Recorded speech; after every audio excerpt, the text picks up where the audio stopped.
Hello all, welcome to today's Samvaad-Talk on computational sustainability in the age of renewable energy, given by Professor Shrisha Rao at IIIT Bangalore.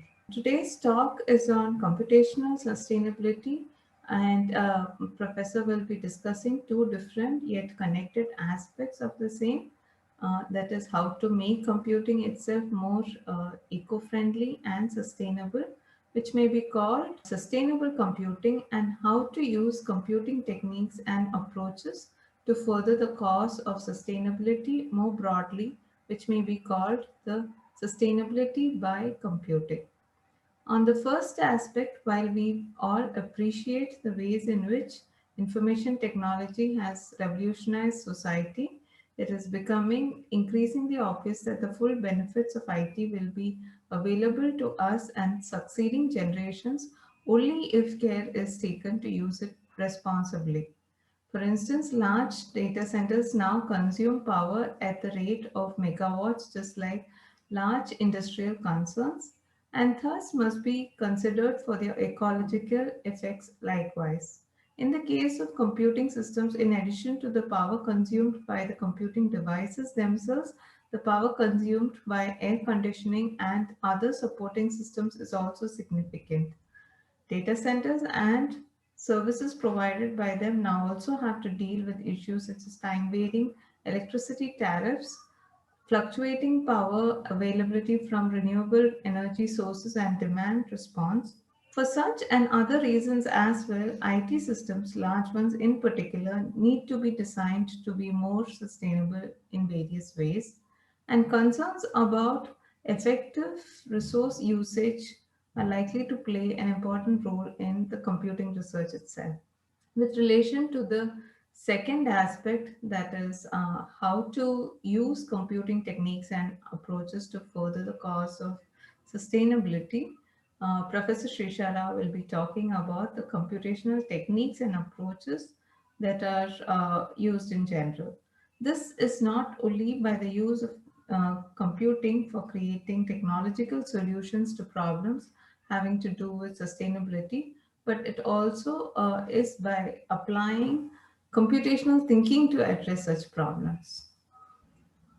We welcome Professor Shrisha Rao to give this talk. Briefly, his profile. Shrisha Rao has received his PhD in computer science from the University of Iowa, and before that his MS in logic and computation from Carnegie Mellon University. He is a professor at IIIT Bangalore, a graduate school of information technology in Bangalore, India. Dr. Rao is an ACM distinguished speaker and a senior member of the IEEE. He is also a life member of the American Mathematical Society and the Computer Society of India. His primary research interests are in artificial intelligence and agent-based modeling, including applications in bioinformatics and computational biology. He also works on algorithms and approaches for resource management in complex systems, such as used in cloud computing, and also has interests in energy efficiency, computational sustainability, and intelligent transportation systems. Dr. Rao has served as a reviewer for many journals and transactions of the IEEE and ACM, and has served as a program committee member for several international conferences. He has also been a regular reviewer with over 90 published reviews for the ACM Computing Reviews Journal, which reviews a sample of the latest publications related to computing sciences. He is also a contributing member of the LITD 14 Software and System Engineering Sectional Committee of the Bureau of Indian Standards BIS. He is also a member of the LITD 31 Cloud Computing IT and Data Centers Sectional Committee, which mirrors ISO slash IEC slash JTC1 slash SC38 cloud computing and distributed platforms, as well as ISO IEC JTC1 SC39 sustainability IT and data centers. Dr. Rao is also a member of the Expert Committee on Technology for the National Spatial Data Infrastructure (NSDI), which comes under the Department of Science and Technology, Government of India. We warm-heartedly welcome Dr. Rao to give the talk now. We request our audience, both on the Zoom meeting as well as on the YouTube live, to post questions on the chat boxes as the talk progresses. We hope you'll enjoy this talk. So the stage is Professor Rao's now. Thank you. Thank you, Professor Jaya, and I hope I am clearly audible. Hi to everyone. If you don't mind, I will not keep my video feed camera on all the time because my Wi-Fi is not as robust as it should be. Thank you once again to all of you for attending this talk, and thank you to Professor Jaya and others for inviting me to give this talk. Now, as was mentioned, my student Arun will also be joining me for a little bit of this, and he will talk about his work on electric vehicles, particularly electric vehicle charge scheduling, which is a particular problem related to sustainability. And I will talk more broadly, and I want to emphasize in all this that what I talk about is not meant to be a finished subject. There are a lot of subjects in computing which are very well understood. I think even more broadly in the sciences and even in the arts, there are topics which are thought to be more or less complete, where there is a lot of textbook knowledge, where everything is not necessarily done and dusted, but there is a very core body of knowledge which is very well known and it is just to be studied and well understood. Computational sustainability is not like that. It's a topic where all of us, including the youngest people, the students, can and should actually feel involved. And it's a topic that urgently concerns all of us. And that is why I also want to emphasize that this is not just an academic topic. There is nothing wrong with being purely an academic. I am one, but nonetheless, it's also good to have some sense, some inkling that what we are doing actually has some relevance to the real world. And this is certainly such a topic. This is a topic which is at the intersection of social sciences and computing sciences and other things. So it's something where all of us need to think about how to do the right thing. Anyway, with that, I will get started. And when I talk about this, as I mentioned, Arun will join for a little later. And some of the work or some of the things that are mentioned in this talk are actually work done by my previous collaborators, like Deya Chatterjee, Divya Sharma, and Pragati Agarwal. Pragati was a PhD student here at IIITB, and now she is currently an assistant professor at NIT Bhopal. Deya Chatterjee is the other two young ladies are actually pursuing or going to pursue their higher studies in the US very shortly. They have just been delayed by the pandemic. Anyway, so with that, let's get started. So this is on the agenda for today. First of all, we all know, we have all heard the term sustainability, but what exactly is it and why should I care about it, right? We all want to be good citizens and we all want to be responsible people, but nonetheless, exactly what is the role of sustainability in my life? Why should I actually have to worry about it? And particularly, why should I care about it as an academic subject? Exactly what should we think about there? And the second is a topic, once again, that many of us have heard of. Nearly every well-informed person, I'm sure, today has some knowledge of this, but I will still go over some of the important aspects of the Earth's carbon cycle. And this is something, once again, that we should know about. And this has a very deep impact on how we live our lives and the crises that we are facing and so on. And having set these two as a sort of a background, basically to set a foundation for what comes later. Then we'll talk about computational sustainability and then renewable energy in data centers. I'll talk a little bit about that. And then we go off to talk a little bit about electric vehicles, and that's where Arun will talk about some of his work. And then finally, I will wrap up by talking about some of the ethics issues. Now, this is once again a very deep topic. This talk is only meant to give you a very slight flavor of what is going on. I could actually talk on and on and on about this for a day and a half and still not even cover all the things that I think are worth talking about, much less all the things that are worth saying. So I want to emphasize that this is not really meant to be a very thorough summary or introduction. It's just meant to give you a flavor of what is going on. And I encourage everyone present, especially the younger people and students, to actually do a lot more of the reading and thinking that actually builds up their own knowledge. So with that, let's go to some bits of wisdom. And this actually will come back to later. So the first is by woman prime minister from the 1980s. And she said sustainable development is development that meets the needs of the present without compromising on the ability of future generations to meet their own needs. And this is Gro Harlem Brundtland, and she's a very famous, and she was essentially the first person in modern times to really talk about sustainability and the goals of sustainability and why that is important and so on. And she started doing that much before most people actually thought about it. And then, so that's the way forward, and that's the way to think about it. The fact that sustainability really means that our generation should not really mess up the environment or use so much of resources or put so much carbon dioxide into the atmosphere or any of that, that future generations can really have a really hellish experience. No, we don't want that. We want future generations, including people not yet born, to actually have at least as comfortable situation in the world as we do. And that's the goal of sustainability, and that's what Ms. Brundtland actually said back in the 1980s.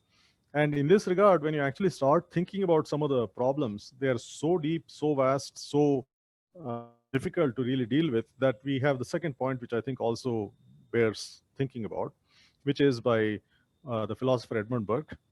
And he said, nobody made a greater mistake than he who did nothing because he could only do a little. And that is, I think, a very good philosophy for anyone who wants to study or practice sustainability. There are so many things going on that are beyond my control. There are so many very vast and deep problems that we really think we are totally lost or we have no way to control the situation. But nonetheless, we shouldn't throw our hands up and stop doing anything. We actually have to think that we should make a move and we actually should do something about it. So these are points that I think are worth keeping in mind whenever anyone wants to study sustainability. And so the question of why sustainability, I think once again is very, very apt, but it is also something that most people know. Concerns about environmental degradation, climate change, and so on are quite well known. You read about them in the media and so on. We are quite exposed to such issues all the time.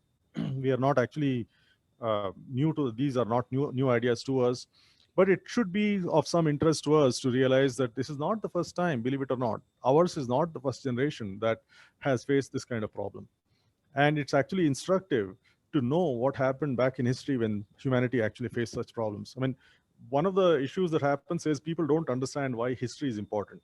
Why should anyone care about history other than knowing about the names of some long dead kings and what they did and the wars they fought? Who cares about that? No. The point is that history actually teaches us what to do and what not to do in our own lives. And that is the point here also. So if you actually look at history, many of the great civilizations in history actually got wiped out. They all suffered and got wiped out because of climate change and such concerns. Ecological distress and climate change are real. They have actually caused a lot of damage to humanity in the past, like the Mayan civilization, the Mesopotamian civilization, and the Indus Valley civilization. All of them actually suffered a lot due to ecological distress and climate change. So that's a warning to us. Basically, our generation is not the first time. Those people also had problems. They may or may not have done the right thing with reference to those problems. They may not have understood things as well as we think we do. But anyway, so this is a stark warning about what can happen. And so pandemics, now we're all living in the midst of a pandemic, which we all dearly wish would go away. And this also is not the first time, as we all know. Pandemics have been here in the past, and they've actually done very bad things in the past, including to the Roman Empire. And it has also been said that climate change is the biggest global health threat in the 21st century. Why a health threat? Because climate change actually makes many problems much more prevalent. It causes lung diseases to be much more prevalent. Having more carbon dioxide in the atmosphere causes asthma and so many other problems much more often. It causes mosquitoes to spread to areas which were not problematic in the past. So you have a lot more cases of mosquito-borne diseases. So all these kinds of things are actually consequences of climate change. And as a result of depleting groundwater and so many other problems, when rivers dry up and so on, you can have wars and serious conflicts because of this. When people migrate, those migrations can cause wars and so on. So world order can get disrupted. And once again, this all is also seen by us from history. So when we come to climate change and what exactly is going on, the first thing, once again, which many of us already know about, are greenhouse gases. So there is something called the greenhouse effect. The greenhouse effect is when carbon dioxide or something or greenhouse gases get accumulated in the atmosphere. And that means that sunlight or solar energy coming into the atmosphere is then gathered and stored and not let go. So then the atmosphere starts heating up. So gases which cause such effects are called greenhouse gases. They trap heat in the Earth's atmosphere, heat coming from the sun, and then that causes the temperature of the atmosphere to rise. So greenhouse gases are emitted naturally and also by human caused processes, and human caused processes are the more important ones right now. And industrial processes and human induced factors such as transportation, they have caused a lot of increase in atmospheric greenhouse gases. And it is well understood, commonly accepted, that such changes will be quite important and significant in days coming forward. So in this regard, the very first important topic to think about is the Earth's carbon cycle. The Earth's carbon cycle, which I will talk about now, has natural as well as anthropogenic components. Anthropogenic simply means human caused. Anything which is caused by human beings, human society, is anthropogenic. That's a very fancy way of saying that. And of course, the greenhouse gases and their circulation in the Earth's carbon cycle, particularly carbon dioxide, also happens due to natural processes. But the carbon cycle is actually quite complex. Nobody really completely understands it, but people have tried to get some handle on some certain things. There are certain aspects of it, like, for example, what is the role of the blue whale or the elephant in the carbon cycle? It turns out these large animals have very significant roles in the carbon cycle, and extinction of certain large mammals actually causes serious problems, and people are only discovering such things. But we won't really talk about that. There are a lot of complexities in the carbon cycle that people don't completely understand. For our purposes, there are three parts to the carbon cycle. One is the terrestrial carbon cycle, with terrestrial being land-based, including trees and terrestrial animals and so on. Aquatic is ocean-based, once again, aquatic animals and aquatic plants like phytoplankton and so on, and aquatic animals like fish and whales and so on. And anthropogenic is human beings. Human beings, of course, are mostly land-based, sometimes also a little bit on the sea, but mostly human processes are actually quite disruptive, and human processes are actually quite special in this regard, and we should talk about them. So in terms of the terrestrial component, this is actually something that all of us understand very well. We have atmospheric CO2, which is the box on the left here, and that box is where all the atmospheric CO2 is then uh, used, or some of it is used for photosynthesis by plants, and that CO2 is captured in plants. And when those plants are fed on, plants become the source material, the food, and that carbon then goes into animals, and then plants themselves can decay. So atmospheric CO2 then is captured by plants through photosynthesis, and then that plant matter then is fed on by animals, and then both plant matter and animal matter upon death becomes dead organic matter, and then through a process of animal respiration, plant respiration, and plant combustion, and also respiration in the dead organic matter through decomposers, that can once again go back to the atmosphere, so the atmospheric CO2. So this is the core aspect of the terrestrial carbon cycle. So the terrestrial carbon cycle looks just like this. This is the simplest top level portion of the carbon cycle. You have atmospheric CO2, then plants, then animals, and then respiration in both plants and animals restores some of the CO2 from the plant and animal bodies back to the atmosphere. And then, of course, upon death and decay, that CO2 can once again go back to the atmosphere. So this is what most people think about when they talk about the carbon cycle. But then there's more to this. So beyond the terrestrial carbon cycle, which is just what we've talked about, you also have the aquatic carbon cycle, which is a similar portion, a similar flow to this, where you have some CO2 which is also dissolved in the oceans, and marine animals and marine plants don't directly deal with the atmosphere. They actually take the carbon dioxide from the ocean dissolved aquatic source, and then that goes into the marine biota, and then once again they also have photosynthesis and respiration inside the aquatic medium, and then that dissolved CO2 can also get exchanged between the ocean and the atmosphere. And then once again, the marine biota, when they die, they become sediments. And those sediments, now this is the important part, the box on the bottom here showing fossil fuels, that is actually the result of fossilization of the sediments, both terrestrial as well as aquatic. So you can have ocean-based sediments and terrestrial sediments containing a lot of carbon, which can then become coal and petroleum and so on. And this part is where a lot of carbon that used to be in the atmosphere and in the ocean many years ago, like millions of years ago, has been captured and then stored through fossilization, forming fossil fuels. And this is where the anthropogenic part of the carbon cycle comes in and becomes so disruptive. So this part of the carbon, this much is the natural carbon cycle. So you have the terrestrial carbon cycle, you have the aquatic carbon cycle, and then the terrestrial and aquatic together make up the natural carbon cycle. So you have photosynthesis happening both in land-based plants as well as algae and phytoplankton in the oceans, and then they capture carbon from the oceans and from the atmosphere respectively, and then then once again the carbon can also be released back by the animals and plants back into the ocean at the atmosphere. So that when the carbon is actually sedimented and it actually gets stored for a long time, that then becomes fossil fuels, can become fossil fuels. So then the last part here is the total carbon cycle, the Earth's carbon cycle, including the anthropogenic part, which is the dotted line box at the bottom. So what human beings have done is a very disruptive thing. We've taken the natural carbon cycle, we've taken the fossil fuels that used to be stored and out of reach. It wasn't actually going back into the atmosphere.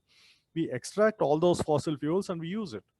And then all that carbon goes back out into the atmosphere as waste and exhaust.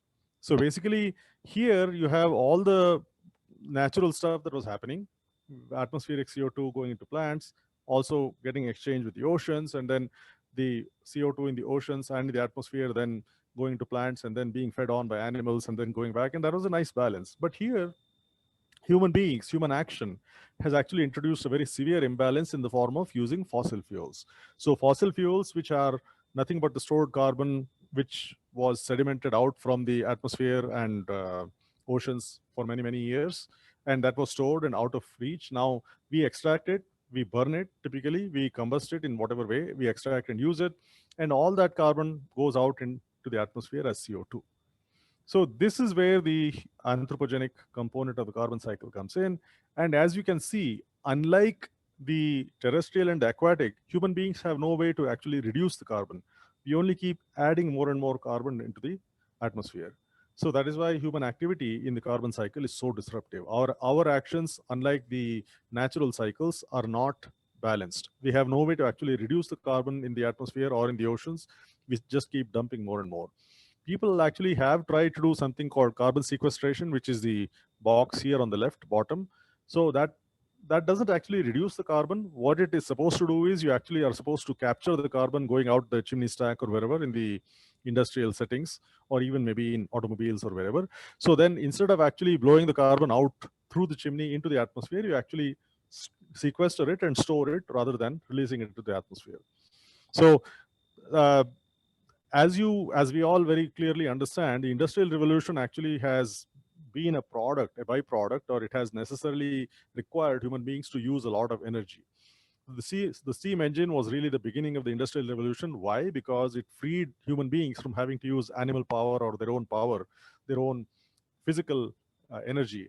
And you could actually use the steam engine to do so many things. So the steam engine could be used for pumping in trains, in so many other ways, in industry, steam boilers, and so on. So energy sources almost always have used fossil fuels, and those energy sources have been critical to our development over the last several hundred years through the industrial revolution. So we need to utilize a large amount of energy through combustion, and that's what our industrial society has required for a very long time. And this, therefore, has required fossil fuel carbon to be extracted and to use that as sources of energy. And but the problem is that this is actually playing hell with the carbon cycle. This is actually putting out a lot of carbon into the atmosphere, which is not at all a good thing. We have no way to actually reduce the carbon. We are actually making the problem a lot worse. And then most of the CO2 is actually not captured. It is sent out into the atmosphere, and we don't have a way to capture it back. And that's what the problem now is. So we have an anthropogenic imbalance in the carbon cycle because there is no human created process to reduce the carbon in the atmosphere. We have to depend on the same photosynthesis and aquatic carbon capture as has been the case for eons. So human beings on the one hand are actually dumping a lot more carbon into the atmosphere, but we have no corresponding process to reduce the carbon in the system. We are simply making the problem worse. We are still relying on the same processes which were actually working well for a much smaller carbon content in the atmosphere, and we still have to use the same process, or we have to depend on the same thing. And on the other hand, we have actually made a lot of the systems much worse. So a lot of forests are being cut down, a lot of the aquatic systems are also not in good shape, so they're not absorbing as much carbon as they used to.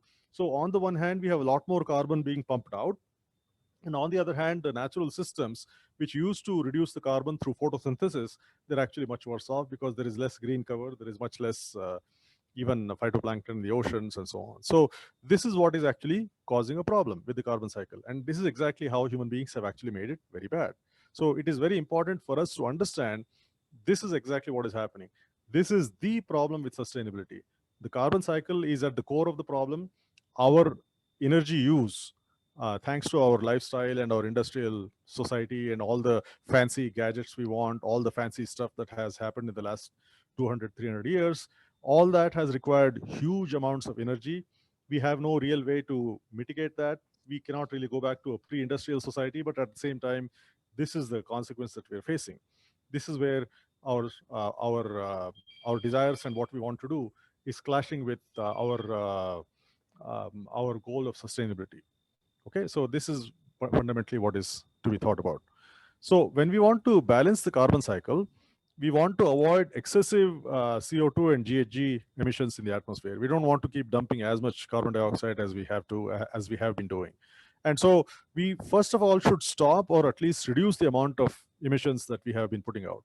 Yes, okay, let's have a decent lifestyle. Let's have more food. Let's have less starvation. Let's have a good uh, quality of life for more people, but nonetheless let's not emit as much carbon dioxide as we have been into the atmosphere. So, and that's once again here there is a quip by a famous American comedian called Will Rogers: if you find yourself in a hole, stop digging. So that simply means, okay, we have made this mess already, we are actually responsible for the carbon cycle going so much out of sync, but then let's now at least wake up and stop doing as badly as we have been. So this once again is the reason why we want to move away from fossil fuels as energy sources. So this is why everything that we think about, including reducing the amount of fossil fuels consumed, being more sustainable in terms of agriculture, in terms of transportation, everything comes back to this. We want to reduce the amount of carbon dioxide in the atmosphere. So here, though, one important aspect to think about is that when we reduce new emissions, although that also is very challenging, it itself does not do anything to remove the carbon already in the atmosphere, because so much carbon has already been dumped into the atmosphere. So many gigatons has already been emitted into the atmosphere, and it's not going away very soon. Somebody has to do something about that, and until that happens, things are going to get quite bad. And in this regard, you would be interested to know there was a very well-known tweet by Elon Musk a couple of months ago, I think. This was actually earlier this year, saying that he's donating a certain large amount of money for a prize for anyone who can actually create a carbon capture technology. So basically, he wants to help by investing his money to create a prize where anyone can actually create a technology that will solve the problem. Basically, human beings so far have done a lousy job of removing carbon from the atmosphere. We only know how to make things worse. We only know how to add carbon to the atmosphere. We have no real solution. People say, yes, grow trees. Yes, we do that, but then that's not really solving the problem, is it? Because it doesn't really help mitigate the extra carbon that we are putting out. When there were a lot more forests and a lot more plants and so on, green cover was in much better shape. It was okay and it was balanced for a much smaller amount of carbon content in the atmosphere. But I don't know if actually planting a lot more trees will actually solve this problem. So that's what Mr. Musk and his prize are about. So if you, especially the young people in the audience, if you want to try your hand at this, I think you'll be doing yourself and the world a very big favor if you come up with something. Okay, so in this regard, we have the notion of carbon footprint. Carbon footprint is how much of carbon does a person or a company or a process require. So if you buy a shirt, what was the amount of carbon emitted into the atmosphere in the manufacture or in the before that shirt came to you? Right from the start, how much carbon was put out into the atmosphere through the process of manufacturing it and transporting it and so on. So that's the carbon footprint of that particular item. Similarly, there are carbon footprints to services. People can actually calculate their own carbon footprint. You can have a carbon footprint for a meal that you have, how much carbon was put out into the atmosphere in order to create some food that someone eats and so on. So in all this, we have the notion of carbon neutral. So carbon neutral means that we have a net carbon footprint of zero. So if I actually add carbon from thanks to something I do or something I consume, then I'm also actually reducing the amount of carbon in the atmosphere some other way by planting trees or through something else. So in all this, uh, being completely carbon neutral is actually quite hard. But we also do want to reduce the carbon footprint by reducing the amount of CO2 that we emit through our work or through the things we consume or the lifestyle we have and so on. And in this, as of 2017, the atmospheric CO2 concentration is the highest it has ever been in history. In fact, it's higher than not just mankind's known history, but higher than it has been for millions of years. People have Earth has not had this high a carbon concentration in the atmosphere, 400 ppm, for some 3 to 5 million years. It's a huge amount of time, and we don't really know what the long-term consequences of this will be. That is the crisis that we are facing. So, with all this, to set the context, that's the crisis, that's the urgency of sustainability and what we are thinking about. That's why we have to think about it. Now we come to the point of what computational sustainability is. So, this is a new interdisciplinary subject with the goal of developing computational models, methods, and tools to manage the balance between environmental, economic, and societal needs for sustainable development. And then one important aspect is that this is a very interdisciplinary subject. This has to transcend normal disciplines because there is no way to simply think about algorithms alone or economics alone or society alone. You have to have some inkling of more than one of these things, probably several of these things. Then only actually makes sense studying computational sustainability. So in general, this is actually an aspirational goal. This is once again the same point as Edmund Burke was talking about. If you actually stop and think about how big a problem there is, how much carbon dioxide there is in the atmosphere, how big a problem we have in hand, in our hands and so on, you would actually despair. You would actually say, oh man, what can I possibly do? How can anyone actually deal with this? And we don't have a way to do that, but nonetheless, we want to at least take some baby steps and make some progress rather than just give up.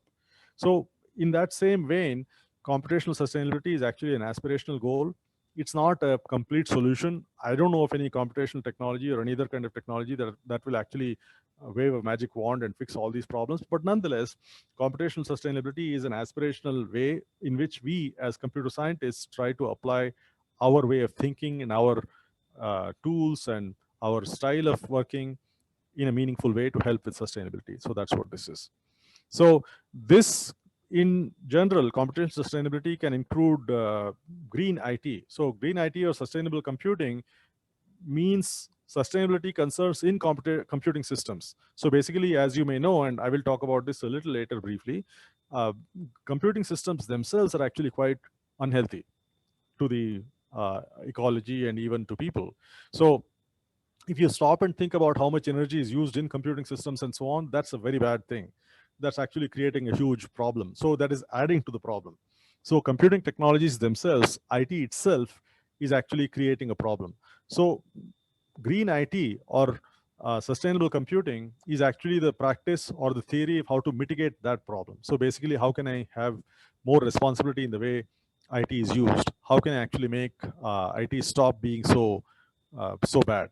So that's one thing. And the second part of this is how can I use computing or how can I use IT, whether it's cloud computing or IoT or whatever else fancy technology you can think of, how can I use those to actually help with sustainability concerns, whether it is preserving fresh water or preventing the extinction of wildlife or preventing or enabling more forests to grow. So those are valid concerns about sustainability in general. So using computing systems and computing technology to further those kinds of goals, that's the other part of it, which is uh, how to how to use IT for sustainability. So it's of course, once again, since we have all these fancy technologies and terms that we have to think about, we are all very good at machine learning or AI or whatever else that we like to think about, computer vision. So these are all very nice technologies and new things which have come up recently, 5G, robotics, everything that we all like. So the question is, can we now turn some of these aspects? And I won't actually talk about this. There are a lot of things to be said, but I won't actually have much to say about how 5G can be used for sustainability or any of that. I just invite you to think about this on your own also. So basically, since we have all these fancy technologies and new things which are coming up, the question is, can we then apply these techniques in our own minds to foster sustainability goals? So in general, I think the glass half full view of this is that yes, there are very big problems, and yes, we don't know how to solve them, and yes, these are very critical problems, but nonetheless, it's also a good time to actually think about how to use our use our techniques and technologies to actually address some important issues. Okay, so coming to the things that we want to do, first thing we want to do is to use renewable resources and renewable energy. So what are renewable resources? Renewable resources are those which are replenished in nature by orderly consumption. So wood, water, wildlife, etc., and solar energy, wind energy, these are all renewable because they don't go away. If you consume them in an orderly fashion, they'll again be there the next day. So if I don't draw too much water from a well, or if I don't get too much water out of a stream, that stream is going to still be there tomorrow. So that is a way to actually use renewable energy. Same thing with solar energy. And solar energy and wind energy are also good in a way because they are not polluting in the same way. They don't actually put carbon dioxide into the atmosphere. So wherever possible, we want to actually use renewable resources. And non-renewable resources are, of course, coal and petroleum, fossil fuels, add a lot of carbon dioxide into the atmosphere. They're bad because they actually pollute the atmosphere. They're also bad because they're finished. Once you burn that much coal, you're gone. That's it. That's finished. There's no more coal then. So, and metallic ores like copper ore, iron ore, and so on, those are also are in limited supply. So you cannot waste metals and other minerals. So farmlands, forests, and so on, these are also renewable only when used correctly and in moderation. So if you cut down a forest and use it for firewood and you clear it, that's gone too. That's not renewable anymore. So you have to be very responsible in how you actually use these resources. So in sustainability, one of the core ideas or goals is to use renewable resources wherever possible, and wherever you absolutely must use non-renewable resources, you have to reduce, reuse, and recycle. You don't use too much of it. Reduce the amount of use of it. You try to avoid creating bad consequences like plastics being dumped in the ocean and so on.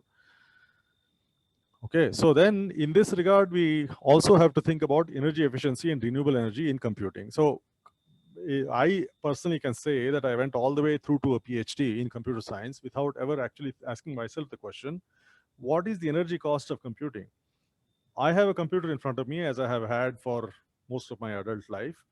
When we have these devices, we assume, we have always thought to assume that these devices will always have power when they're plugged in. Where is that power coming from? What is the cost of that power?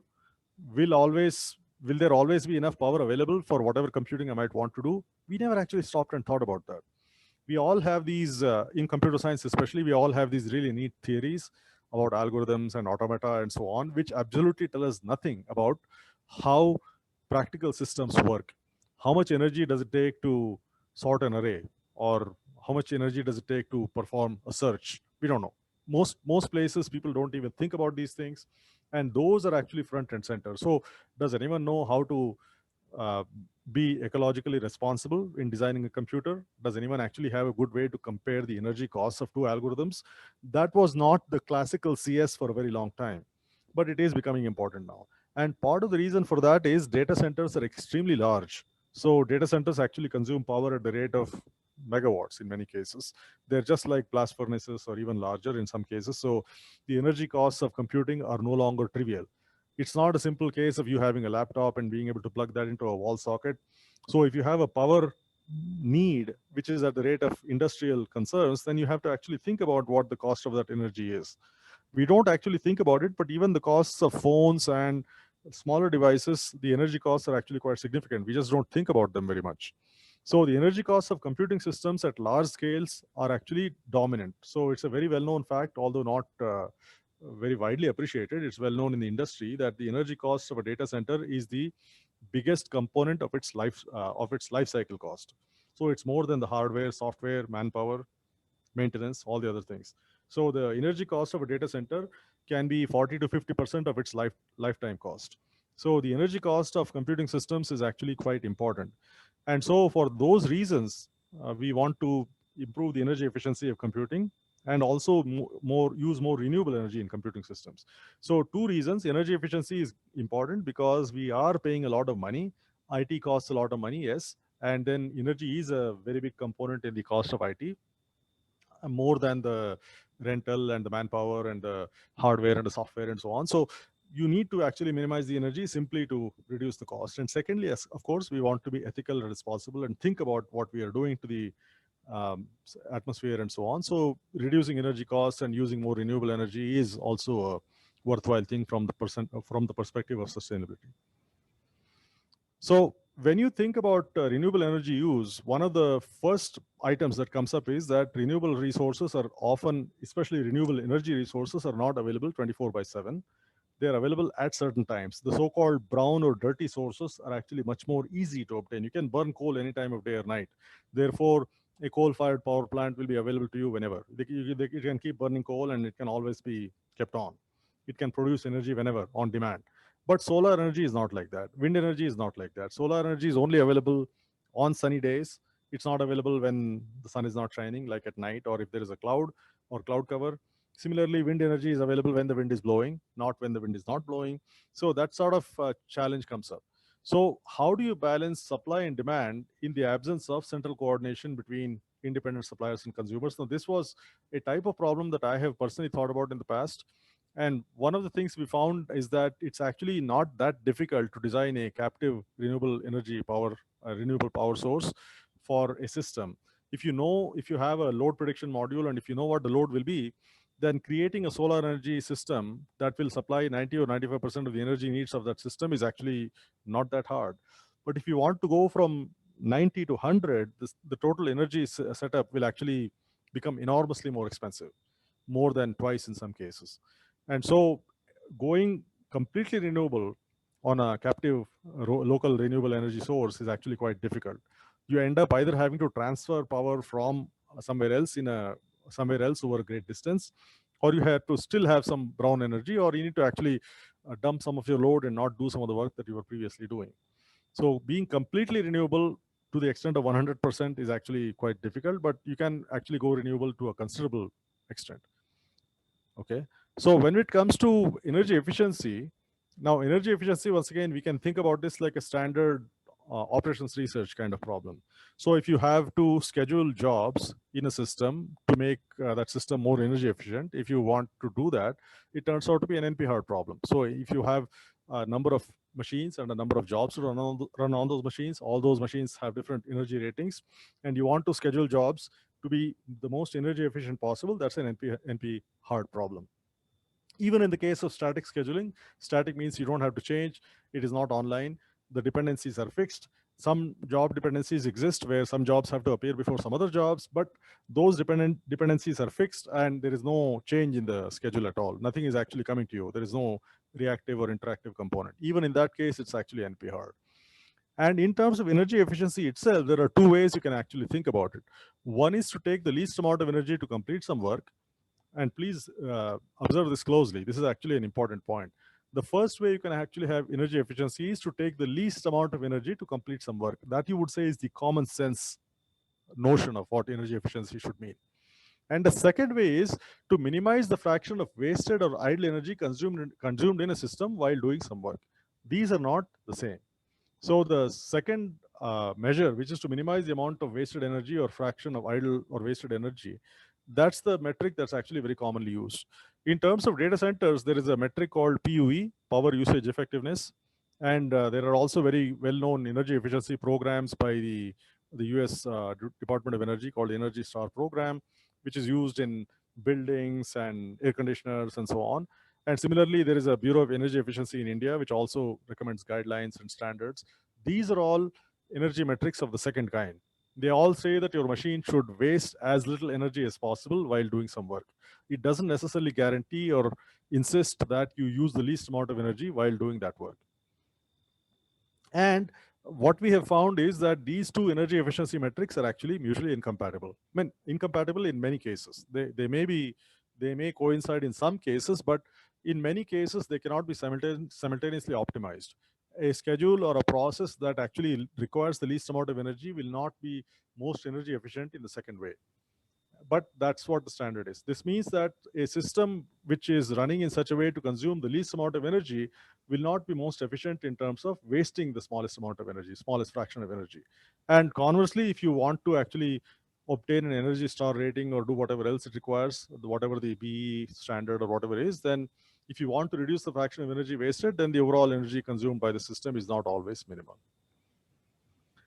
And in terms of data centers, which are the largest IT systems these days, commonly used IT systems these days, so they actually consume humongous amounts of power, as I already briefly mentioned. So more than 90 billion kilowatt hours of electricity a year. So that is equivalent to 34 giant coal-fired power plants. And most of the energy in those data centers is actually from brown sources. So there is actually a lot of carbon dioxide going into the atmosphere from as a result of those data centers. That's the point to actually note. So data centers are actually responsible for emitting a huge amount of greenhouse gases into the atmosphere. So today they're estimated to be about 2% of the total global carbon emissions, which is a huge amount, but it's actually projected to get even worse. It may be between 3 to 13% within the decade. So what do we do about this? Once again, in IT, what can we think about this? So there are two ways to try to mitigate this problem. One is to increase data center energy efficiency, and the second is to improve the percentage of renewable energy used in data centers. So when you think about energy efficiency in data centers, where can we increase the energy efficiency? Where exactly is the problem happening? A big part of the problem is in cooling. If you have been to any data center at all, you the first thing you realize is there's a lot of AC there, air conditioning. It's actually a very chilly environment. People actually wear overcoats or sweaters inside data centers in many cases because the equipment has to be quite cool. In fact, it's not always very comfortable for human beings to actually stick around in, but the equipment requires low temperatures, and because of that, you're running an AC all the time on full blast, and that's consuming a lot of energy. So that is one of the ways in which you can actually economize. If you didn't require that much cooling, maybe you would actually require less energy. So that's one thing that people are trying to do. People actually are trying to design and run equipment in such a way that it can tolerate slightly higher temperatures, not require so much air conditioning, and that will make the data center as a whole more energy efficient. And the PUE metric, which I mentioned, power usage effectiveness, this is actually an ISO standard, 30134 standard. It gives the ratio of the total power consumed in a data center to the power consumed by the computing equipment only. So what this means is if you have 1 unit of power consumed by the data center and only half a unit consumed by the actual computing equipment, the rest of it is going to the AC or something else, then the PUE is actually 2. So it's the total power divided by the computing power. So total power, if it's 2 and the computing power is 1, then the PUE is that ratio. So it can be 2. 2 over 1 is 2. So here, the thing to note is PUE, the least value it can have is 1, because if all the energy that you're actually using in the system in a data center is going into the computing equipment only, and not much energy is going into other systems like air conditioning and so on, then your PUE will actually increase or decrease quite substantially, but it can never be less than 1. So some data centers, people like Google and Facebook and so on, they claim that some of the data centers are actually operating at PUEs are very close to 1, like 1.05, 1.1, 1.2, and so on. But in India, typically, you don't hear anyone claiming a PUE of much less than 2. So 2.5, even 3 are actually quite acceptable, especially because India is a hot country. Some of the PUE claims, which are very low, are also slightly cheating because they actually create a data center in Greenland or somewhere like that where they don't need a lot of cooling. They actually blow in the uh, cold air from the Arctic or wherever from the outside, so they don't require air conditioning. Similarly, I think Microsoft created a data center underwater in the ocean or somewhere, and that used the ocean water for cooling. So they do all these neat tricks, and then that is supposed to improve the PUE. But in standard operating conditions, especially in India, PUEs of 2 or more are actually quite common. And one thing also to note is that the PUE is actually a controversial metric. Not everyone is convinced. And in fact, there are other metrics also. The point, once again, is that this is the second type of energy efficiency, simply saying that nearly all of the energy in your system is going into the computing and not into the cooling and other things, does not guarantee that the computing itself is energy efficient. So it is somewhat controversial in this way, and as Brady et al. Wrote, as I have cited, it encourages slower energy consumption, but it does not represent an unambiguous measure of energy efficiency. So the second aspect, that is the first part, which is energy efficiency in data centers. The second aspect is for renewable energy.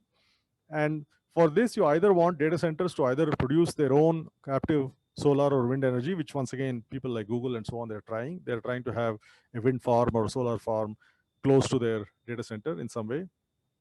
or you want to draw power directly from renewable sources. And for example, when I was living in Iowa uh, many years ago, when I was a PhD student and when I was working there, it was possible for a customer like myself to agree with the local power company that I want all my power to come from renewables only. And as a consequence of this agreement, you have to pay a little bit extra, which I did. So I had to pay a slightly higher rate, 20% or 30% more than the regular customer. But then the power company would guarantee that whatever amount of power I consume for my use would come from renewables. And the way they did that is by buying an equivalent amount of power from renewables and then putting it back into the grid. So my actual electricity at that time of use may or may not have been from a renewable source, but effectively whatever power I consume was coming from renewables. And this was many years ago. So people are trying to do that. They're trying to offset their power consumption and use renewables, or they're trying to get power directly from renewables. And for these purposes, there is a metric called rent percent, which has been in vogue for the last few years. This is by Sonja Klingert and so on, which the paper once again that I have cited. And then this is giving the percentage of energy consumed by a data center that comes from renewables only. The ideal rent percent once again is 100%, 100. So that means that 100% of the energy in a data center is coming from solar or wind or geothermal. But in reality, that is not possible, or that's not really likely. As I mentioned, it's very hard to go to 100% renewables from a single captive source or a local source. You can do that, you can do something close to it, but it often becomes uneconomical or infeasible. And so here, this is a bit of work that one of my young collaborators, whom I mentioned earlier, has done. So can we actually think about scheduling and locating computing loads to improve the rent percent? So rather than trying to have a single data center be completely renewable, how can I actually approach the problem more holistically and say, hey, let me schedule my jobs in such a way that this job uses mostly renewable energy wherever possible. So can we schedule computing jobs and services geographically to take advantage of renewable energy availability opportunistically wherever the sun is shining? So you have to have some notion, you need to have some load prediction module that predicts when your jobs will be needing power. You also need some kind of a renewable energy prediction module that tells you when renewables will be available. So that's what this is. Now, the idea here is that while I cannot provide renewable energy whenever required on demand at a particular location, computing loads can actually be moved around great distances in many cases. And that's a very standard technique and technology which has been in vogue for a while. So in some cases, it's actually quite possible and feasible to move the computing load to wherever renewable energy is available. So if I know that a certain location is likely to have renewable energy available at that time, so I will actually run my job there. So that's what this work is about.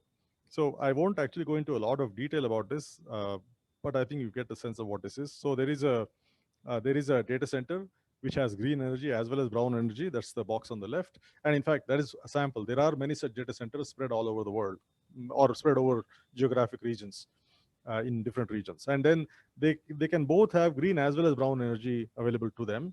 And if you have jobs assigned to be done, then the broker can also take into account, the Renewable scheduler can then tell you which data center to go to in order to make sure that you have green energy available to run that job. So that's what this is. So that's basically what this diagram is showing. So, and this is a paper that is going to appear in the foreseeable future, scheduling computing loads for improved utilization of solar energy. Okay, so and then we found some reasonably good simulation results by doing this. The REN percent of computing actually improved by a significant amount compared to normal scheduling. And that's what these results are actually showing. Okay, now I think we will go on to the next part of this. This is about electric vehicles and sustainable transport.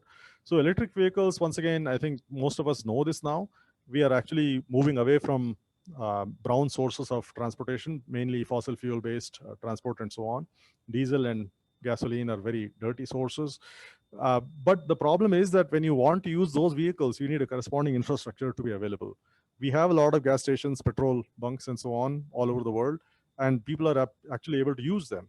But what kind of resources do you need when you want to use renewables? So we also have some computing problems in regard to having to create such resources. So fossil fuels, we want to supplant them and use electrical power coming from renewable sources and delivered through a smart grid.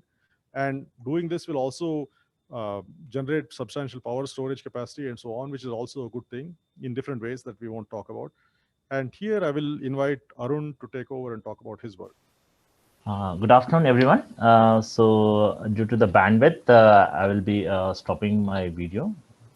If you actually see the EV usage, we know that they're good, but practically the usage has been limited. And the primary reason we most of us know is about the cost.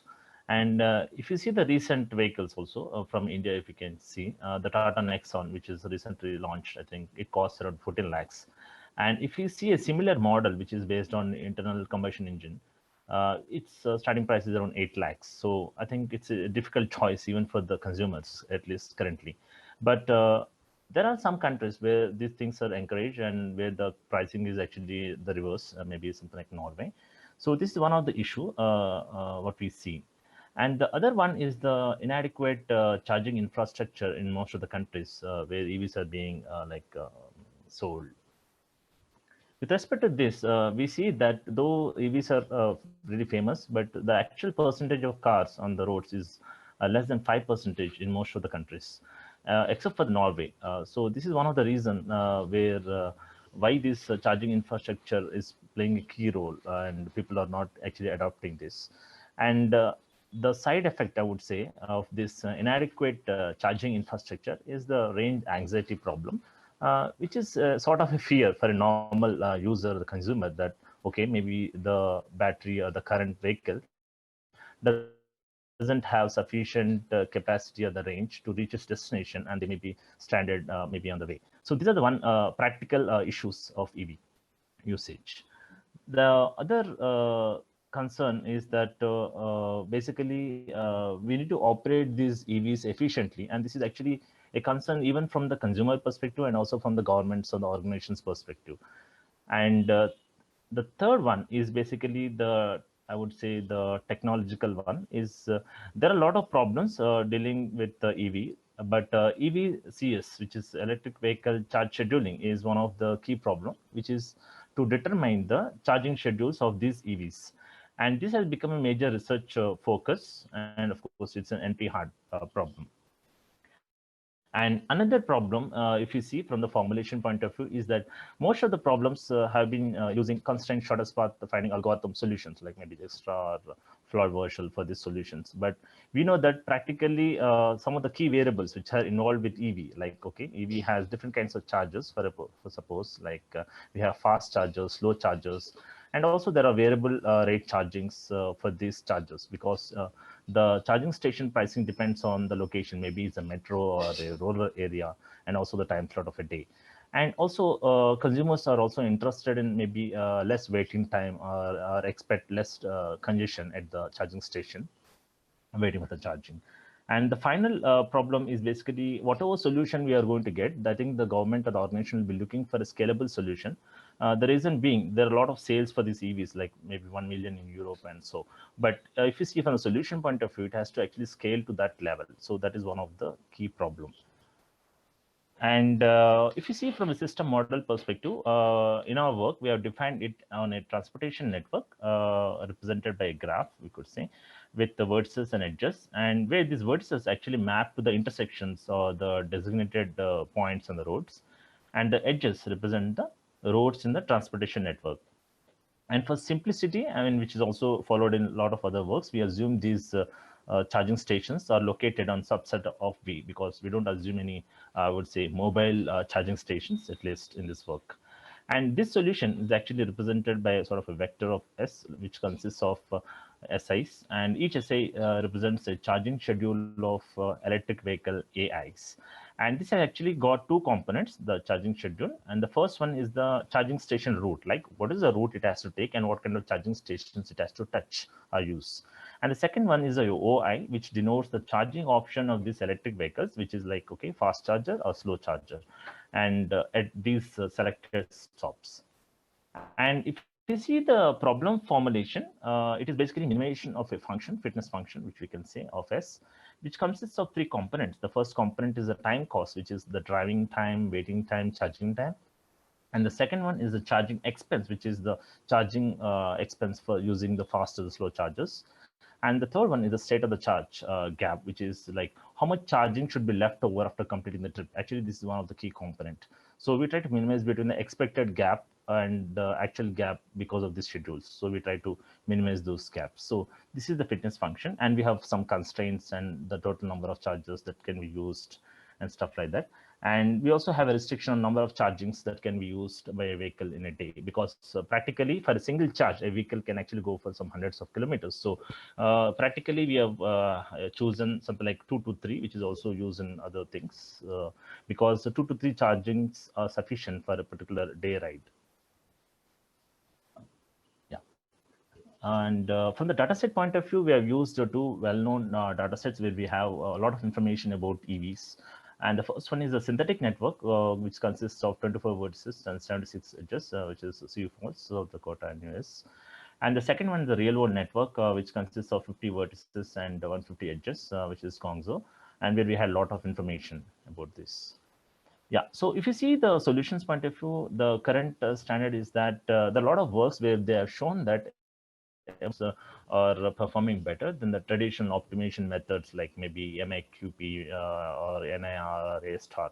So we have actually chosen the state-of-art EVCS baselines as the evolution algorithms, and the list is like this: GA, differential evolution, Firefly algorithm, and particle zone optimization.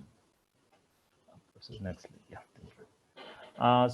As a continuation, the brief description of these algorithms, J is well known, and the other algorithms are like differential evolution, which is some sort of relative to the genetic algorithm, which is able to explore more decision space. And a lot of works have actually shown that D's exploration capabilities are really good compared to GA for multiple optimization problems. And this is one of the candidates.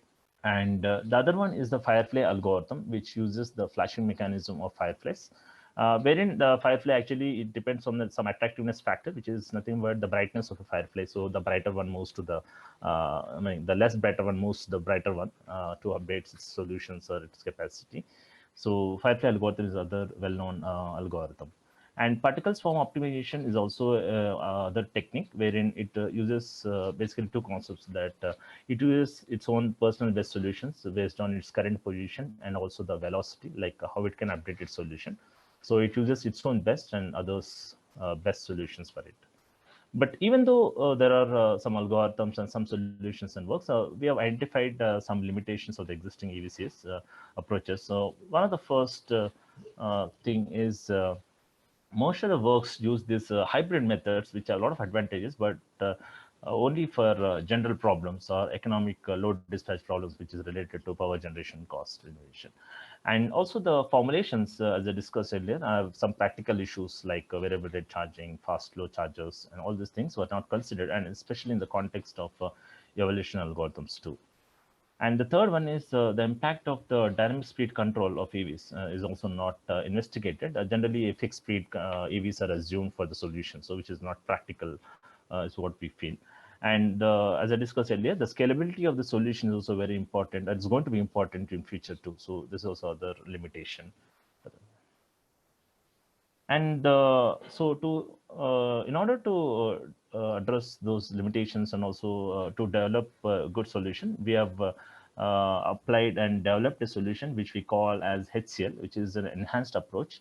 So it is hybrid cooperative with Levi-Flight strategy, and it's a hybrid of PSO and the Firefly algorithm with Levi-Flight's strategy integrated into it.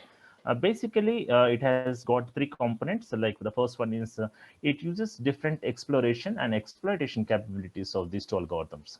If you see the Firefly algorithm, it doesn't have much of memory with respect to its previous best solutions, which is actually good for exploration perspective. But on the other hand, PSO has some components like velocity, which is good for exploitation capabilities. So these are different capabilities of these algorithms. And the other component is some kind of cooperation between them, maybe in the form of a shared global best.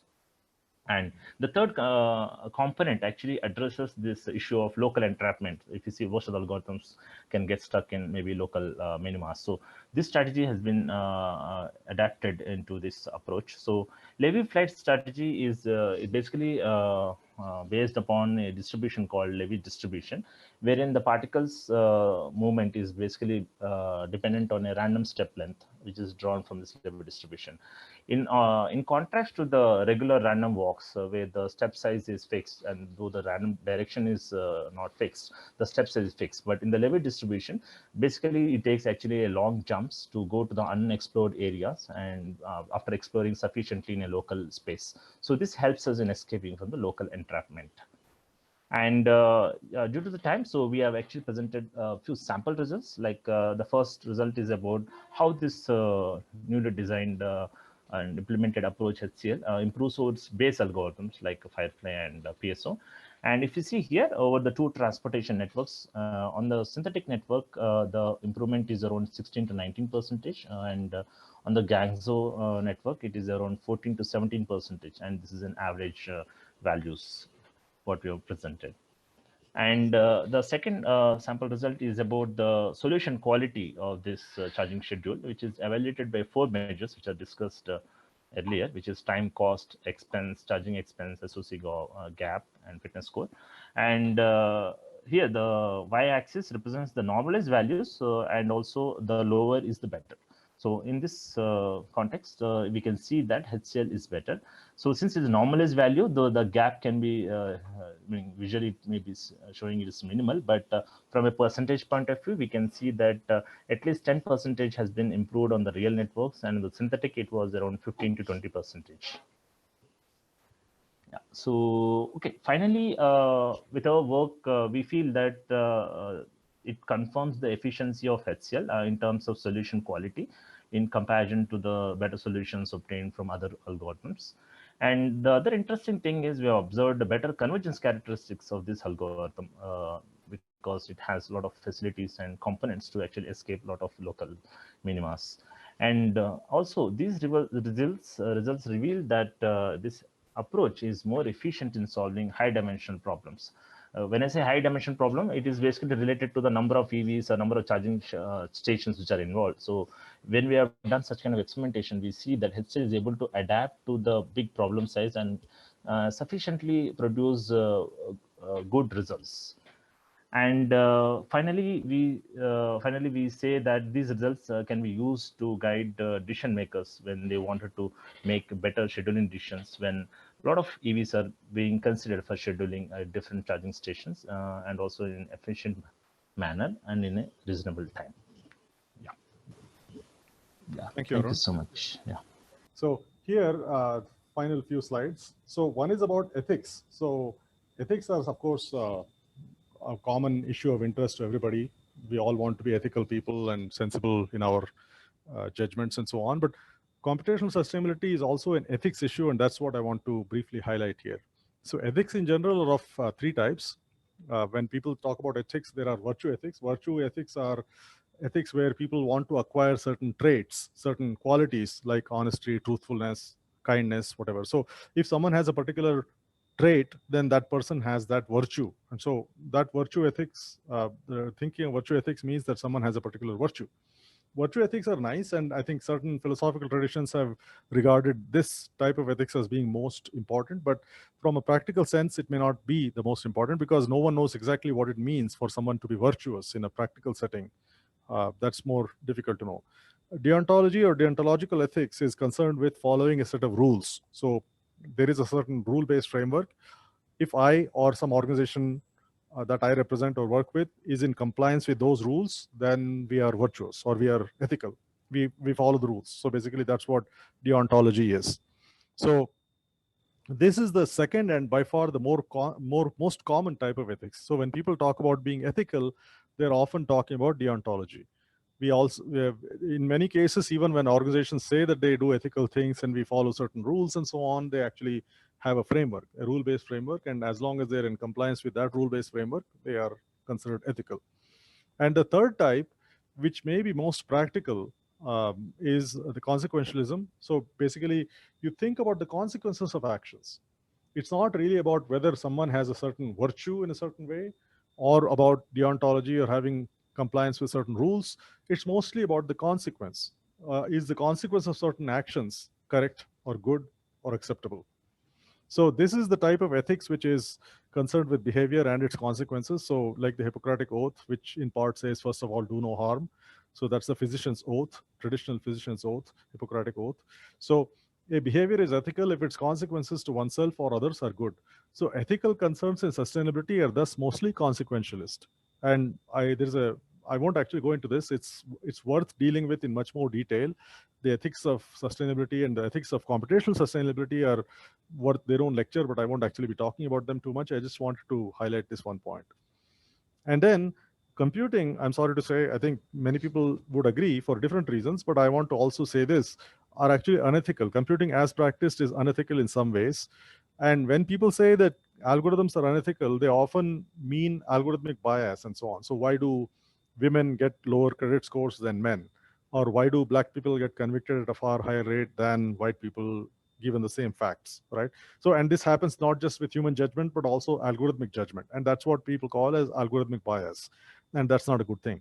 So those bias issues are real and they are ethical there are ethical issues there and people should think about them. And that is acceptable. That's important to talk about. But nonetheless, there's a different aspect to this also. And in almost all those cases, when people talk about ethics, bias and algorithmic bias and ethics and so on, the most common type of solution seems to be to create a rule-based framework. So the IEEE right now has multiple P7000 series of standards, which are currently under development.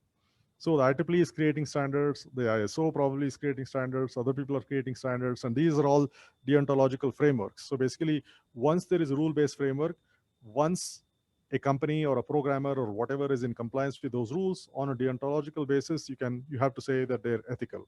So, which is fine, I suppose, in some ways, but the consequences of computing systems, I submit, should be dealt with as an ethics issue from the perspective of sustainability also. So computing systems, like I said, consume power at huge rates. We should also take ownership. It's not just somebody else, it's also me and all of us. We are responsible for so much pollution and so much carbon dioxide going to the atmosphere and so much wildlife being destroyed and all that. That's all true. And that's all ethical issues. But there are also certain other issues, like, for example, premature obsolescence. So many companies, many IT companies, phone companies and companies that build laptops and computer chips, they deliberately engineer their systems to stop working or stop being useful after a certain amount of time. There is no reason on earth why an iPhone 4 should not work today, except that Apple does not want you to hang on to your iPhone for that long. There is no reason on earth that a laptop from 15 years ago is not perfectly useful now. Maybe it will not really do certain things, but if you actually stop and think about it, computing systems have not really changed that much in the last decade or so. But there is a planned or premature obsolescence where computer companies and IT companies and even services companies actually plan on their systems going not just out of fashion, but also stop working. So Apple has been accused of pushing updates onto its systems where they actually slow down the phones. Apple has been sued for slowing down the phones and making them less useful, forcing people to throw away the phone and buy a new phone. Now, there's an environmental cost to that. There is actually a sustainability cost to those choices. It helps the company make a bigger profit, yes, and Apple is the biggest by far company with the biggest market share and all that. All that is good, very nice. But there are ethical issues also in this regard, which I think are worth thinking about, and not many people have been thinking about so far. And similarly, of course, we've all heard about blockchain and Bitcoin and so on. You know that the energy costs of Bitcoin are humongous, huge. And in fact, recently also there was a huge uproar that some of you may have heard of, where an employee of Google wrote a paper that suggested that certain NLP models that Google is now constructing may not be ethical because they're so energy intensive. There's so much energy being consumed to train that model and so on. So that may not be ethical also. So those kinds of issues also are worth thinking about. The standard algorithmic bias issues, why do different races get different treatments? Why do men and women not get treated fairly or at the same level of fairness? Those are important issues also, but I submit that ethical computing also should be looking at issues like premature obsolescence and are we really being very smart in the way we design our algorithms in terms of energy consumption and so on. So that's all I will have to say about this. And then a couple of, one more slide, I think. One is about the post-carbon future. People ask the question, so okay, assuming that we're actually able to stop dumping more and more energy into the atmosphere, assuming that we can go off our binge, the industrial revolution inspired binge, where we keep burning more and more fossil fuels, and we are carbon neutral and so on. So what would that so-called post-carbon future look like when we don't have more carbon, when everyone or nearly everyone is completely carbon neutral in all that they do? So what would that post-carbon future look like? So what would society look like? What would medicine look like? What would telecommunications and what would computing look like? Nobody has a really good answer to that, but I think once again, especially for the young people in the audience, these are very good questions to ask. And there might be, and there surely are, very good computing and computer science type questions to answer in this regard, and research questions to be addressed. So what shape will computational technologies and society as a whole take in such a post-carbon future, I think is something that all of us should think about. And then one small aspect which I didn't find very comforting, which I just thought to mention, is if you actually look at the nice glitzy brochures that so many companies in India, in Bangalore and elsewhere put out, they always have really nice pictures and really nice text and glossy, once again, glossy brochures and so on, which tell you how much they're doing to restore the wind and the water and help with reforestation and all that, which is nice. That especially in India, seems to be a major part of the CSR effort, corporate social responsibility effort by many companies. And these are among the dirtiest companies you can think of. Not dirty in necessarily only a tobacco kind of way, but IT companies actually are responsible for doing a lot of dirty things to the ecosystem. But they always have really nice things to say in their brochures. So basically, they say that they're taking note of the concerns about sustainability, and therefore they're trying to help with the land and the wind and the water, and they're trying to clean up the oceans. All very good. So if they are actually doing all these things as part of their CSR strategy, as they claim in their brochure, that's a good thing. We should all applaud and we should all encourage and participate where possible. But there is also a concern that people have expressed. I'm not going to take any names here, but there is a concern that people have expressed that there is also a lot of what is called as greenwashing going on. You know what whitewashing is? Whitewashing is when something which is not very clean is made to appear clean through whitewashing. So greenwashing is similar. So some company or some activity is deceptively labeled or advertised or propagandized to make it appear more eco-friendly than it really is. So that is one issue to also be concerned about. While we think about sustainability and computational sustainability as a whole, we should be careful not to fool ourselves and not try to fool other people by greenwashing and trying to present ourselves as more heroic than we really are. And with that, I come to the end. Thank you very much. Been a pleasure. I hope it was okay for you too. Yes, Shrisha. Thank you so much, Shrisha and Arun, for this exciting talk. So we have one question on the chat. See, normally when we have the requirements engineering, can we at that stage put the sustainable development growth related ones also as a requirement, so that right from the initial stage itself, those things are taken into account. Maybe by doing this, one of the requirements could be that whatever the software or the product which is developed, it should have at least zero carbon footprint. I That's think, Professor Dinesha, that's a very good question. I don't have a ready-made answer for you, but I think it is a reasonable idea. And yes, I think going forward, people, I don't know if it's a good thing for software alone, but in general for systems design. yeah, systems design. I think that's a When you look at better systems as a response. whole, not only for software, because software by itself, you can say it doesn't do anything. This is like, once again, the silly excuse, guns don't kill people, people kill people. So software by itself does not pollute, but the system as a whole does. So Yeah. As a system design requirement, and certainly the requirement gathering phase for the system, I suppose we will see more and more of such concerns coming in, sustainability concerns. Is this system designed for a long life? Is it not designed for planned or early obsolescence, just so the company can force the consumer to discard it and make more money by selling more? Similarly, is the software very responsible in how much energy it consumes? I think these are questions that have not been asked in the past and should be asked going forward. Okay. Yeah. Thank you. It's a very interesting talk, and yeah, thanks for the response. Of course, I also remember what Mahatma Gandhi said. Earth has enough to to satisfy the needs of the people, but not the greeds. Very true. Yes.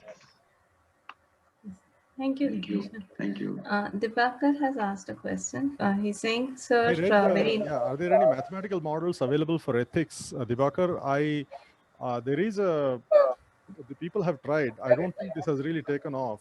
We can interact offline if you're truly interested, but there are formal methods which have been suggested for ethics in the last 20 or so years, but I don't think it has really taken off in a very big way.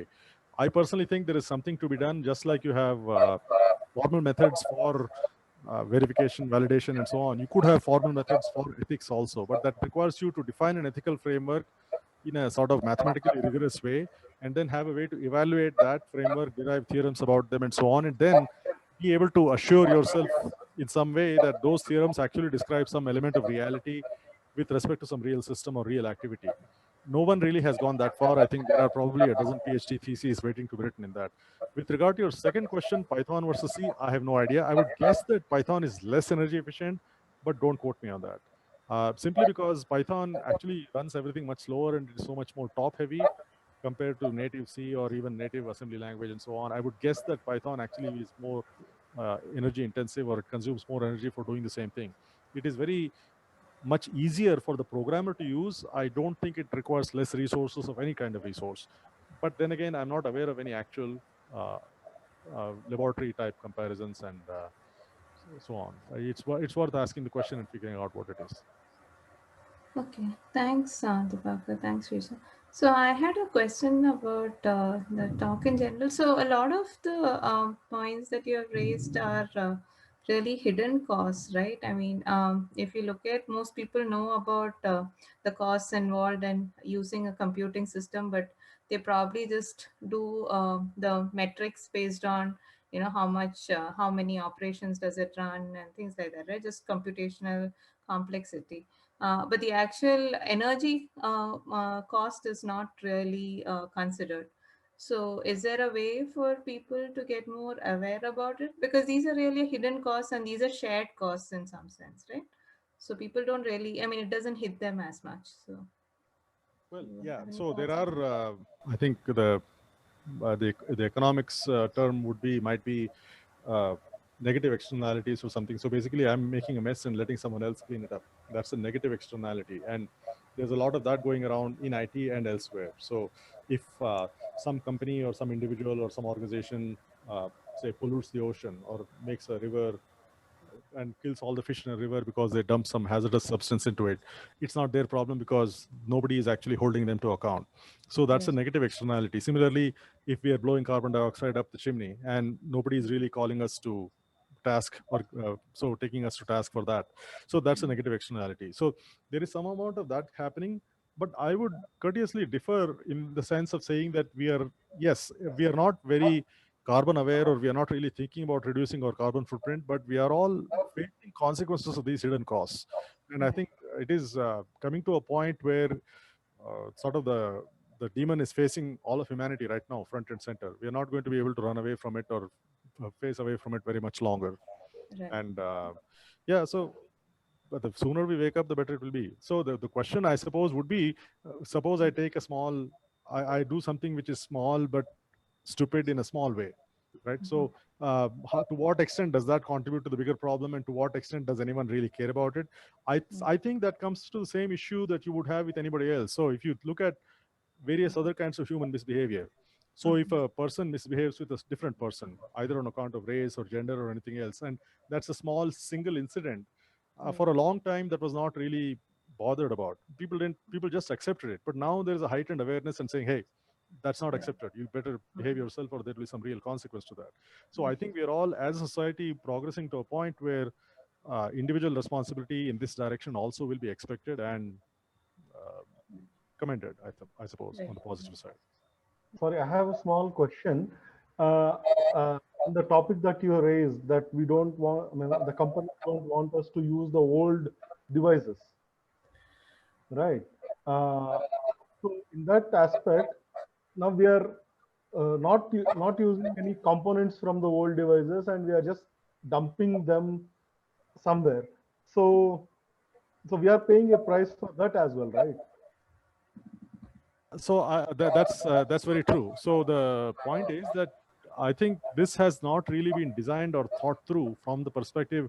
I think our good friend Dinesha quoted Gandhiji. So on the same way, if you actually stop and think about how engineered systems used to be not too long ago, until a few decades ago, refrigerator built in the 1950s was probably still viable until the 1970s, right? So they were actually engineered to a much higher standard, and they were engineered to be durable.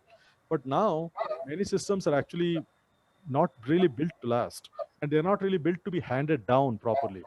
So no one is really thinking about proper end of life processes for those systems. How do we properly dispose of those systems? How do we properly hand it off to the next user when required? So many times systems get discarded, but they're still usable, if not by me, by somebody else. But there's not really a good process to handle all that, and I think once again we as a society have to evolve to develop those things. Shisha, one more question. So, just like for when we parallelize any process computationally, we talk about that there is a part in that algorithm or the method that we cannot parallelize at all, right? That has to run serial, right? In a similar fashion, when you talk about computational sustainability, has there been any characterization done where there are certain set of operations, processes, or work that cannot be actually run using renewable energy? Has there been any such studies done? I don't think there is anything in the energy itself that says that it should be or should not be renewable. Yeah. What I think, and this is me thinking aloud, I don't have a very polished and thought through answer to your question, to be very Yeah. honest. But That's the one of the problems for the computing sciences is that we don't have a model of energy as such. Our model for computing is the Turing machine, which has no model of energy. It has no real model of physics. It has a it has its own internal way of thinking, or it has a certain way. And not to badmouth Alan Turing, who was an extremely smart person and a genius in sure. by every description, but nonetheless, unlike conventional engineering, we have no model of energy in our systems. So we don't really understand what energy means in our devices. But that said, I don't think the any computing device really cares where the energy comes from. One of the Okay. issues that, for example, people are talking about, which I didn't mention, not really worth mentioning, is how many times does voltage have to be transformed from grid to chip? So if you have whatever 110 kilovolts in a power grid, large scale transmission grid, how many times do you have to step it down in order to enter a microchip that is actually doing the computing? So first you have to step it down to what, 33 kilovolts, and then 110 or 11 kilovolts, and then to your domestic supply. So typically the number of step down is about 5, and people want to bring it down to 3 or even 2. So there is a whole type of engineering, power engineering and so on, which is actually Okay. required. Some of this, I suppose, will happen over in due course. So Dibakar has one more question, Shrisha.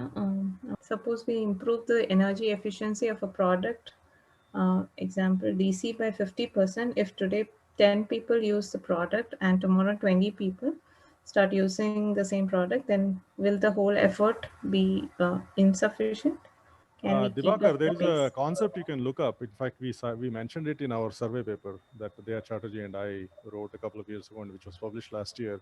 It's called the Jevons paradox, Jevons. Jevons paradox is simply saying that when you actually make a process more efficient, when it is more not just energy efficient but resource efficient, then more people start using that, and therefore the use of that resource increases. It doesn't actually decrease. So this was an observation made in the 19th century by this gentleman called Jevons, and he observed that when steam engines, steam boilers became more energy efficient at that time, through the efforts of James Watt and so on, people started buying and burning more coal, more, not less. Because there were more energy efficient boilers, they could actually convert more energy and they could actually be deployed more and more. So then you could have, you ended up using more energy, not less, and therefore burning more coal, not less. So that's the paradox. So efficiency by itself does not reduce the amount of resource consumed. That, if I can, those are my words.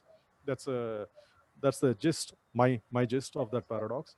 So your doubt, and which goes back to the 19th century, maybe that having energy efficiency or any other kind of efficiency by itself will not really suffice to create sustainability. Once again, we have to go back to Mahatma Gandhi or people like that and say, hey, maybe we need to actually consume less. Maybe we have to actually accept a more curtailed lifestyle, or we don't want to give in to all our wildest desires and so on. We want to be more responsible in our consumption, not just more efficient and so on. So that's a valid point, but I think that's well beyond the scope of what I can think about. Okay, thanks, Shrisha. Last question. Can I ask one small sure. question? Sorry. From what you had just told, the step downing of the transformers, I had a small query. Why not think in terms of, say a renewable energy source which does not produce, say, megawatts of power or even kilowatts of power, but is close to the a large computing center itself, and directly supply in terms of, say, needed amount of power? Is that a viable solution? I know that people there are no feel like, transmission losses. right. No so people like Google and Apple and some large companies, Facebook, claims that nearly all of their data centers run mostly on renewable energy or something like that. So some of that is gimmickry or greenwashing. Some of that is probably meaningful. So there are efforts like that. So you want to have captive or local power sources where possible. But once again, I'm not a power engineer. I couldn't really begin to tell you to what extent that is a that is a good idea at scale. I mean, it may work very well in certain situations, but to what extent is that a globally good idea? I have no idea. I really wouldn't be the right person to even begin to think about that. Okay, thanks everybody. I think that was a wonderful discussion as well. Thank you, Shrisha. Thank you, Arun. Thank you, everybody. We can close the talk now. Thank you, Jaya, and been a good talk. Thank you. Hope Sure. Thank you so much.